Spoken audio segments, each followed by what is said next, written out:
Olá pessoal, eu sou o professor Lucas Pereira, seja muito bem-vindo ao meu canal. No vídeo de hoje aí a gente começa mais uma semana temática. O tema dessa semana é análise combinatória, tá? E a primeira questão é da banca CES Gran Rio, a banca do concurso unificado aí. E como o concurso foi adiado, né, dá tempo a gente resolver mais algumas questões aqui. Independente da banca, do concurso que você for fazer, a minha meta é te ajudar a ser aprovado aí, porque matemática é um grande gargalo, né? A maioria vai mal em matemática e se você tiver esse diferencial de bem em matemática, você aumentem muito as suas chances de ser aprovado. Bom, sem enrolação então, vamos lá para a questão. Se você gostar, no final aí eu te convido a te inscrever no canal e deixar o seu like nesse vídeo. Bom, a questão de hoje diz o seguinte: uma empresa precisa distribuir 5 contratos diferentes, denominados como C1, C2, C3, C4 e C5, entre 4 prestadores de serviços A, B, C e D. Então nós temos 5 contratos para 4 prestadores de serviço. Então, de modo que todos os 5 contratos sejam distribuídos, né? Então, nenhum contrato pode ficar aí sem ter um prestador,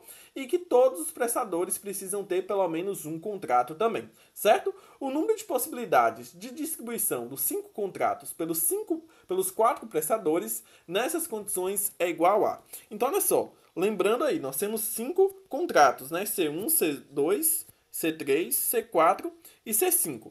E aí nós temos 4 prestadores de serviço, certo? O A, o B, o C e o D. Bom, obviamente a gente vai distribuir um contrato para cada um, né? 2, 3, 4, e vai sobrar mais um contrato. Então, um deles, obrigatoriamente, né? Um e somente um, vai ter que ter 2 contratos, certo? Podendo ser 1 e o 5, pode ser o contrato 2 e 3, enfim, qualquer combinação dessas aí, dos contratos e também qualquer um deles, né? Aqui eu coloquei o prestador A com 2 contratos, mas qualquer um deles pode ter 2 contratos, certo? Então, olha só, o primeiro prestador aqui, que no nosso caso aqui é o A, mas depois a gente vai considerar que pode ser qualquer um deles, né? Ele vai ter aí 5 opções para um contrato. Só que, inicialmente, eu vou considerar que esse A, ele vai ter os 2 contratos. Então, se ele vai ter os 2 contratos, a gente escolheu um desses 5 opções, né? E aí, quando ele escolhe um dos contratos, sobra mais 4 contratos para ele fazer mais uma escolha, certo? Se o prestador A fez 2 escolhas, ele está com 2 contratos, então sobra 3 contratos aí para o próximo prestador, depois sobra 2 contratos para o C e um contrato para o D. Lembrando aqui, quando eu falo que sobra 3 contratos e sobra 2, sobra 3 contratos para ele escolher um. Depois o prestador C tem 2 contratos, ele vai escolher um, e aí o que sobrou ficou para o prestador D, tá? Bom, o que é importante a gente observar aqui, antes de mais nada? Nessa combinação aqui do prestador que vai ter 2 contratos, eu não posso simplesmente multiplicar o 5 por 4. Por quê? Olha só, nesse caso aqui, a ordem dos fatores não vai importar, certo? Tanto faz aqui o prestador que vai ter 2 contratos, ter o contrato C1 e C5 e C5 e C1. A ordem desses contratos aqui tanto faz. Então, quando eu for fazer a conta aqui, ó, eu vou ter que fazer 5 vezes 4 dividido por 2, tá? Porque essa ordem aqui de C1 e C5 é a mesma coisa de C5 e C1. Então, a gente divide por 2 aí, a gente divide pela metade, para a gente anular todos esses casos que são iguais aí, quando a gente faz essa contagem, certo?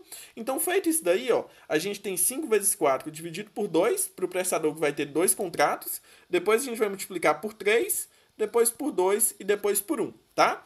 Então, aqui a gente simplifica, ó, 2 e 4, aqui vai ficar 2. Então, 5 vezes 2 fica 10, 10 vezes 3, 30, 30 vezes 2, 60, e vezes 1 continua 60. Então, aqui nós temos 60 possibilidades. Porém, essas 60 possibilidades é quanto o prestador A tem 2 contratos com ele. Mas, como eu havia dito para vocês, qualquer um desses 4 prestadores pode ter os 2 contratos. Então, o que é que nós vamos fazer? Nós vamos pegar esse 60 aqui, que é o número total de combinações quando o A tem 2 contratos, e vamos multiplicar por 4, porque assim nós vamos descobrir o total de combinações para quando todos, né, qualquer um deles tenha 2 contratos aí. E aí, quando a gente multiplica 60 por 4, nós temos 240, que então será a nossa resposta final, né? A quantidade total aí de combinações para essa situação. Logo, o nosso gabarito é o item C, 240. Antes de encerrar, eu tenho um convite para você. Bom, se você gostou desse vídeo, se você gostou da minha explicação e deseja ter a sua aprovação no concurso público, eu te convido a se tornar membro do canal por apenas R$ 4,99. Você terá acesso aí ao vídeo exclusivo da semana, ao nosso grupo no WhatsApp e ao nosso e-book mensal. Então fica aí o convite, considere se tornar um. Um forte abraço e até o nosso próximo vídeo.